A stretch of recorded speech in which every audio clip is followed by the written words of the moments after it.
Você já sentiu aquele aperto no peito só de pensar nas contas do próximo mês? Aquela sensação de que, não importa o quanto você se esforce, parece que o dinheiro nunca é suficiente? Se a sua resposta é sim, saiba que você não está sozinho. A maioria de nós vive presa nessa ansiedade constante, uma preocupação que rouba nosso sono e nossa paz. Mas e se eu te dissesse que a própria Bíblia nos oferece uma chave, um princípio divino para uma vida de paz financeira e provisão contínua? A gente tende a achar que a solução está em trabalhar mais, ou em encontrar um mapa financeiro mais esperto. Mas imagine que você está perdido numa floresta densa de preocupações. O que você mais precisa não é correr mais rápido, mas de uma bússola que aponte para o norte verdadeiro.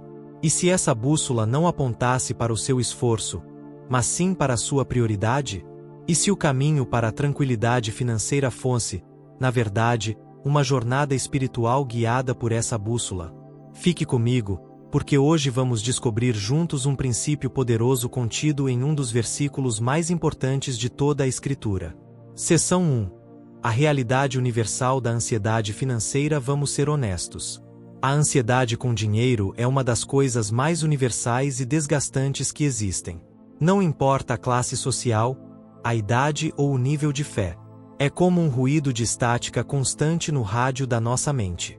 Ele está sempre lá, no fundo, abafando a música da vida e sussurrando medo sobre o futuro e nossa capacidade de sustentar nossas famílias. Pense naquela cena clássica. Você abre o aplicativo do banco e antes mesmo de os números aparecerem, seu corpo já fica tenso. O ombro endurece, o coração acelera. Aí você vê uma despesa inesperada, o carro quebrou, um problema de saúde, uma conta que veio mais alta, e sua mente dispara: como vou pagar isso? E se eu perder o emprego? Será que um dia vou sair das dívidas? Essa preocupação não é só um pensamento, é um peso que carregamos todos os dias. Ela afeta nosso humor, nossa paciência com nossos filhos, a qualidade da conversa com nosso cônjuge. Ela muda a forma como vemos o mundo, transformando oportunidades em riscos e bênçãos em fardos. E a cultura ao nosso redor só piora as coisas. Somos bombardeados com a mensagem de que nosso valor está ligado ao que podemos comprar e acumular. O resultado? Uma geração de pessoas exaustas, correndo sem parar para manter um padrão de vida que, no fundo, não traz paz, só mais preocupação. É uma corrida que parece não ter fim.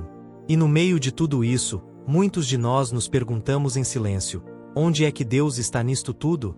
Será que Ele não vê a minha luta? Ele não se importa com as minhas contas? Essa é a pergunta que nos leva a uma camada ainda mais profunda do problema. Seção 2. O custo real da preocupação. A verdade é que o custo da ansiedade financeira vai muito além do que está nas nossas faturas. A preocupação é como um furo lento e constante no pneu da nossa vida. Você pode não perceber no começo, mas aos poucos ela vai esvaziando a nossa paz, roubando a nossa alegria e nos deixando sem força na beira da estrada. Primeiro, ela rouba a nossa paz. A Bíblia fala de uma paz que excede todo o entendimento, mas como podemos sentir essa paz se a nossa mente é um campo de batalha de e se? A preocupação é o oposto da paz. Ela nos rouba o sono à noite e a alegria durante o dia. Segundo, ela afeta nossos relacionamentos. Quando estamos dominados pela ansiedade, ficamos mais irritados, mais distantes. As conversas que deveriam ser sobre sonhos e conexão se transformam em discussões sobre orçamentos e cortes. A pressão financeira pode criar rachaduras nos casamentos e nos impedir de sermos pais e mães presentes e pacientes. Mas o roubo mais trágico acontece na nossa relação com Deus. No fundo, a preocupação com dinheiro é uma questão de fé. Ela planta sementes de dúvida no nosso coração. Começamos a questionar o caráter de Deus. Será que Ele é realmente bom? Será que Ele é um pai que cuida? A Bíblia o chama de Jeová Jiré, o Senhor proverá. Mas quando olhamos para a nossa conta bancária, essa verdade parece tão distante. A preocupação nos faz sentir como órfãos espirituais, esquecidos. Começamos a acreditar na mentira de que estamos sozinhos e que tudo depende dos nossos ombros já cansados. E sem perceber, nossa adoração muda de foco. Deixamos de adorar a Deus para servir, ansiosamente, ao Deus deste século, o dinheiro. E Jesus foi claro: ninguém pode servir a dois senhores. Tentar servir a Deus e ao dinheiro é como tentar dirigir um carro com dois volantes, cada um tentando virar para uma direção oposta. O resultado é um coração paralisado, dividido e que não chega a lugar nenhum. É neste ponto de exaustão e dúvida que a palavra de Deus entra com uma esperança radicalmente diferente. Seção 3. O ponto de viragem. Depois de descrever essa realidade, talvez você esteja se sentindo um pouco para baixo. Mas é exatamente aqui, quando reconhecemos nossa própria incapacidade, que estamos prontos para ouvir a verdadeira solução. E se a saída não fosse mais um método de orçamento ou uma técnica para ganhar mais dinheiro? E se fosse algo muito mais profundo, uma reordenação completa do seu coração? É aqui que nos voltamos para as palavras de Jesus no Sermão do Monte, especificamente para Mateus, capítulo 6, versículo 33. Este versículo não é só uma frase bonita. É um princípio do reino. É uma chave que destrava a promessa da provisão de Deus de uma forma que o mundo não entende. Jesus nos mostra uma inversão total da nossa lógica. Ele diz que o caminho para ter todas as coisas de que precisamos não é correr atrás delas, mas correr na direção oposta, em direção a Deus. Seção 4. Desvendando Mateus 6:33. Para entender a profundidade disso, precisamos ver o contexto. Jesus começa no versículo 25 dizendo: Por isso vos digo, não andeis ansiosos pela vossa vida, sobre o que haveis de comer ou de beber. Ele então usa dois exemplos poderosos da natureza. Primeiro, os pássaros. Olhai para as aves do céu, vosso Pai Celestial as alimenta. Não tendes vós muito mais valor do que elas? Depois, as flores. Olhai para os lírios do campo, nem mesmo Salomão, em toda a sua glória, se vestiu como qualquer deles, não vos vestirá muito mais a vós, homens de pequena fé. O argumento de Jesus é irrefutável. Se Deus cuida com tanto detalhe das criações mais simples, que não têm valor eterno, quanto mais Ele cuidará de nós, seus filhos? Nossa ansiedade, diz Jesus, revela uma pequena fé. Ela mostra que esquecemos quem é o nosso Pai. E então, ele chega ao clímax no versículo 33, mas buscai primeiro o reino de Deus e a sua justiça, e todas estas coisas vos serão acrescentadas. Vamos analisar essa frase, porque ela é um mapa do tesouro. Buscai primeiro. A palavra primeiro é a chave. Imagine que sua vida é um pote de vidro e você tem pedras grandes e um monte de areia. As pedras são as coisas importantes, Deus, seu propósito. A areia são as preocupações diárias, contas, tarefas, problemas. Se você encher o pote com areia primeiro, as pedras grandes não vão caber. Mas, se você colocar as pedras grandes primeiro, a areia se ajeita e preenche os espaços vazios. Jesus está dizendo: coloquem as pedras grandes no lugar certo, e a areia vai se encaixar. O reino de Deus. O que é isso? Pense nisso como entregar o cargo de CEO da sua vida para Deus. Buscar o reino é deixar de ser o dono e passar a ser o gerente. Em vez de perguntar o que eu quero fazer com meu dinheiro, a pergunta se torna: Rei Jesus, como o Senhor quer que eu administre os recursos que me confiaste para o teu propósito? E a sua justiça. Isso significa viver segundo o manual de conduta do CEO. É operar com a integridade, a generosidade e a honestidade do nosso Rei em cada transação, em cada decisão. E todas estas coisas vos serão acrescentadas. Aqui está a promessa.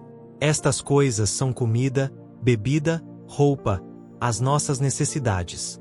É como se Jesus dissesse: se você se concentrar em fazer bem o seu trabalho principal, buscar o reino, o salário e os benefícios, a provisão, são garantidos. Eles não são o foco do trabalho, mas são uma consequência certa de um trabalho bem feito. A provisão se torna um resultado natural da sua prioridade. O segredo, então, é uma inversão de foco. Paramos de perseguir as coisas e passamos a perseguir o Rei, e as coisas de que precisamos nos são acrescentadas no caminho. Seção 5. A prova na prática. A Bíblia está cheia de histórias reais que provam que esse princípio funciona. Pense em Abraão. Deus o chamou para deixar tudo para trás. Sua segurança não estava mais em sua terra, mas unicamente na promessa de Deus. Ele obedeceu, buscou o propósito de Deus primeiro, e as Escrituras dizem que Deus o abençoou imensamente. Mas a riqueza de Abraão tinha um propósito: abençoar todas as famílias da terra. Vejamos Salomão. Quando Deus lhe disse: pede o que quiseres, ele não pediu riquezas. Ele pediu sabedoria para governar o povo de Deus. Ele buscou o reino primeiro. A resposta de Deus? Visto que pediste isto, dou-te um coração sábio. E também o que não pediste te dou, assim riquezas como glória. E José, vendido como escravo, preso injustamente. Ele podia ter se afundado na amargura.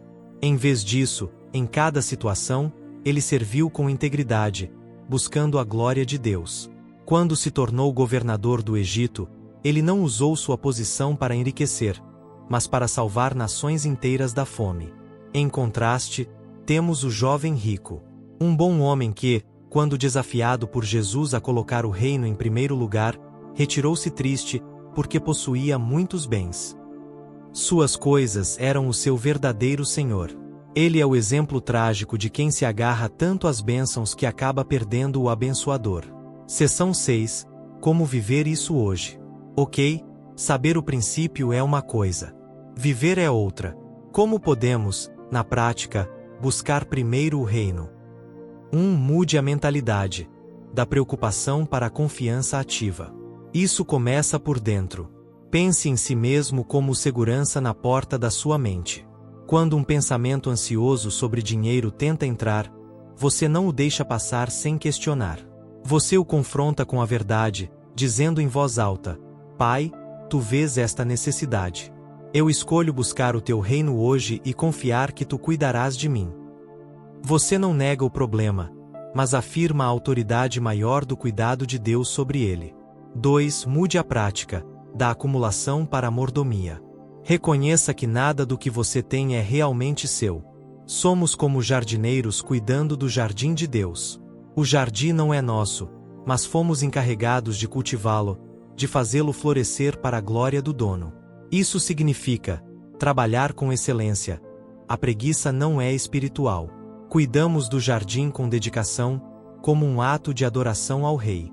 Planejar com sabedoria. Confiar em Deus não nos isenta da responsabilidade.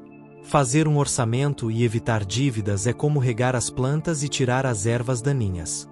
São disciplinas espirituais. Viver com contentamento.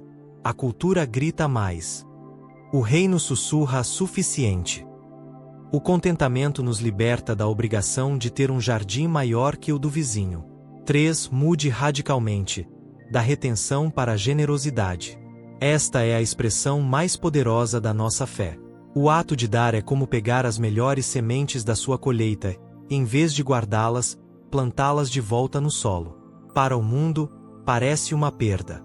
Mas no reino de Deus, é um ato de fé que demonstra confiança no dono do solo e garante a colheita do próximo ciclo. Quando damos primeiro, dizemos na prática: Deus, tu és a minha fonte, não estas sementes. A generosidade não é uma perda. É o melhor investimento que você pode fazer. Conclusão. Chegamos ao fim, mas este pode ser o começo de uma nova forma de viver.